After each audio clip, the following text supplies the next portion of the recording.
His Excellency, President of Sri Lanka, BIMSTEC सदस्य देशों के मेरे मित्र और साथी लीडर्स, बिम्स्टेक के सेक्रेटरी जनरल, नमस्कार।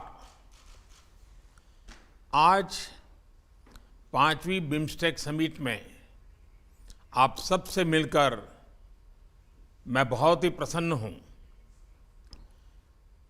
बिम्स्टेक की स्थापना का यह 25वां वर्ष है, इसलिए आज की समिट को मैं विशेष रूप से महत्वपूर्ण मानता हूं। इस लैंडमार्क समिट के परिणाम बिम्स्टेक के इतिहास में एक स्वर्णिम अध्याय लिखेंगे। एक्सेलेंसीज, पिछले 2 सालों के चुनौतीपूर्ण माहौल में राष्ट्रपति राजपक्ष ने बिम्स्टेक को कुशल नेतृत्व दिया है। सबसे पहले मैं उनका अभिनंदन करता हूं। आज के चुनौतीपूर्ण वैश्विक परिप्रेक्ष्य में से हमारा क्षेत्र भी अछूता नहीं रहा है। हमारी अर्थव्यवस्थाएं, हमारे लोग अभी भी कोविड-19 पैंडेमिक के दुष्प्रभावों को झेल रहे हैं। पिछले कुछ सप्ताहों के यूरोप के डेवलपमेंट्स ने अंतर्राष्ट्रीय व्यवस्था के स्थायित्व पर प्रश्न चिन्ह खड़ा हो गया है। इस संदर्भ में बिम्स्टेक क्षेत्रीय सहयोग को और सक्रिय बनाना महत्वपूर्ण हो गया है। हमारी क्षेत्रीय सुरक्षा को अधिक प्राथमिकता देना भी अनिवार्य हो गया है। एक्सेलेंसीज, आज हमारे बिम्स्टेक चार्टर को एडॉप्ट किया जा रहा है। एक संस्थागत आर्किटेक्चर की ओर हमारे प्रयासों के लिए एक महत्वपूर्ण कदम है। इसके लिए मैं अध्यक्ष महोदय का आभार व्यक्त करता हूं।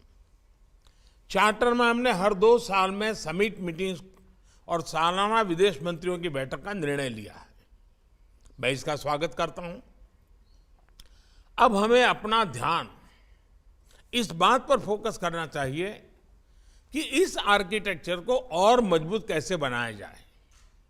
इस संदर्भ में सेक्रेटरी जनरल का सुझाव है कि एक एमिनेंट पर्सन्स ग्रुप का गठन किया जाए जो एक विजन डॉक्यूमेंट तैयार करेगा। मैं इस सुझाव से सहमत हूं। बिम्स्टेक हमारी अपेक्षाओं को पूरा करे, इसके लिए सचिवालय की क्षमता को बढ़ाना भी महत्वपूर्ण है। मेरा सुझाव है कि सेक्रेटरी जनरल पर इस लक्ष्य की प्राप्ति के लिए एक रोड मैप बनाएं। यह महत्वपूर्ण कार्य समय और अपेक्षा के अनुरूप पूरा हो। इसके लिए भारत सचिवालय के ऑपरेशनल बजट को बढ़ाने के लिए $1 मिलियन की वित्तीय सहायता देगा। एक्सेलेंसीज, हमारे आपसी व्यापार को बढ़ाने के लिए बिम्स्टेक एफटीए के प्रस्ताव पर शीघ्र प्रगति करना आवश्यक है।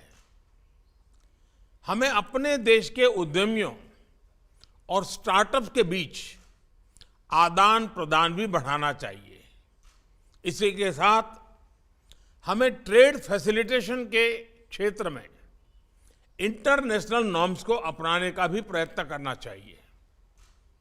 इससे इंट्रा बिम्स्टेक ट्रेड और इकोनॉमिक इंटीग्रेशन को बढ़ावा मिलेगा। इस संदर्भ में Indian council for research on international economic relations ADB के साथ मिलकर हमारे अधिकारियों की जागरूकता बढ़ाने के लिए एक कार्यक्रम शुरू करने वाला है। मैं आशा करता हूं कि सभी देश के संबंधित अधिकारी इसमें नियमित रूप से शामिल होंगे। एक्सेलेंसीज, हमारे बीच बेहतर इंटीग्रेशन, बेहतर व्यापार, बेहतर पीपल टू पीपल संबंधों का मुख्य आधार बेहतर कनेक्टिविटी है। इस पर हम जितना भी जोर दें कम है। आज हमने बिम्स्टेक के master plan for transport connectivity को एडॉप्ट किया है। इसे तैयार करने के लिए मैं एडीबी का आभार व्यक्त करता हूं। हमें इस मास्टर प्लान के शीघ्र इंप्लीमेंटेशन पर जोर देना चाहिए। इसी के साथ कनेक्टिविटी के क्षेत्र में पहले से चल रहे इनिशिएटिव पर भी हमें तेजी से आगे बढ़ना होगा। बे ऑफ बंगाल में एक कोस्टल शिपिंग इकोसिस्टम स्थापित करने के लिए एक कानूनी फ्रेमवर्क शीघ्र विकसित करना आवश्यक है।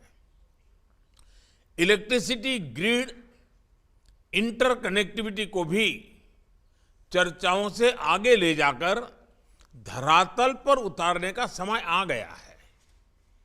इसी तरह रोड कनेक्टिविटी बढ़ाने के लिए भी एक लीगल फ्रेमवर्क की स्थापना महत्वपूर्ण है।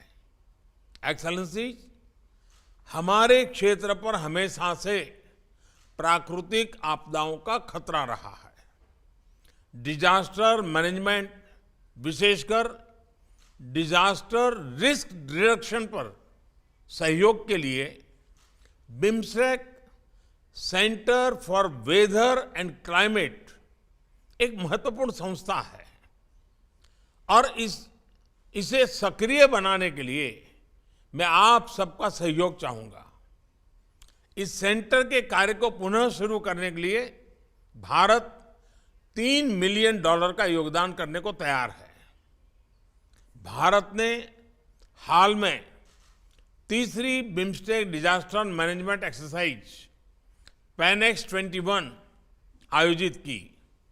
इस तरह की एक्सरसाइजेज नियमित रूप से होनी चाहिए ताकि हमारे अधिकारियों के बीच डिजास्टर के समय साथ काम करने की इंस्टीट्यूशनल व्यवस्था मजबूत हो।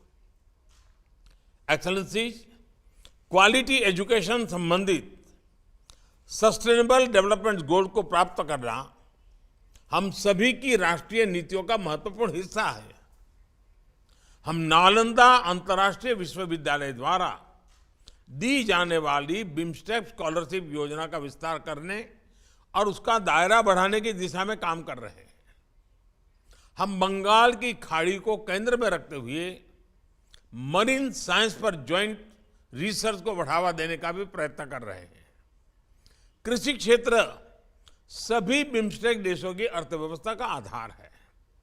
हमारे बीच वैल्यू एडेड कृषि प्रोडक्ट्स की रीजनल वैल्यू चेन बनाने की अच्छी संभावनाएं हैं। इसके लिए हमने भारत के एक संस्थान RIS को व्यापक अध्ययन करने का कार्य दिया है। एक्सेलेंसी, सुरक्षा के बिना हमारे क्षेत्र की समृद्धि या विकास सुनिश्चित करना असंभव है।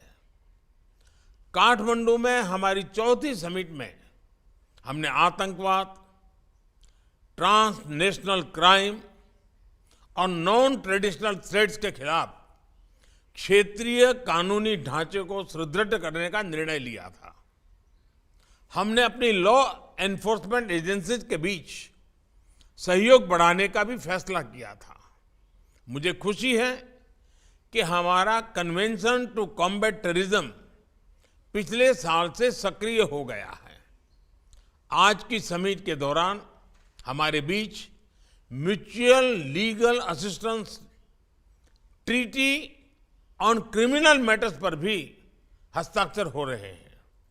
इसी तरह के अन्य इंस्ट्रूमेंट्स पर भी हमें तेजी से आगे बढ़ना चाहिए ताकि हमारी कानूनी व्यवस्थाओं के बीच बेहतर समन्वय बन सके।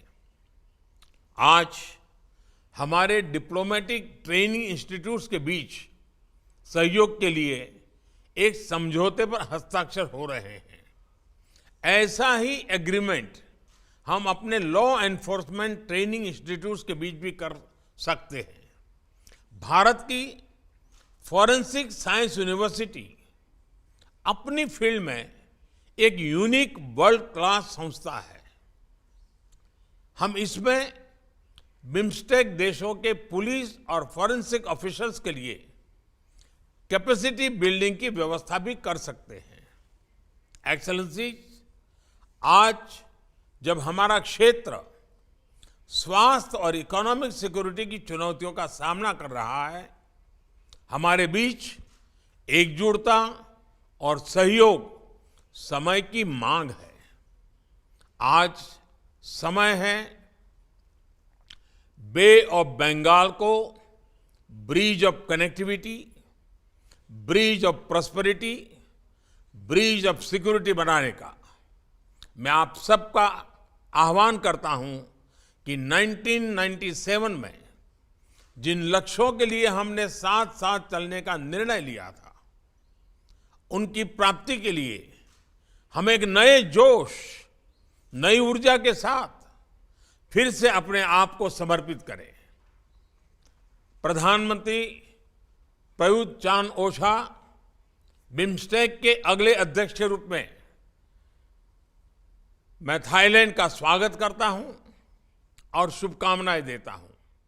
आप सबका बहुत बहुत धन्यवाद।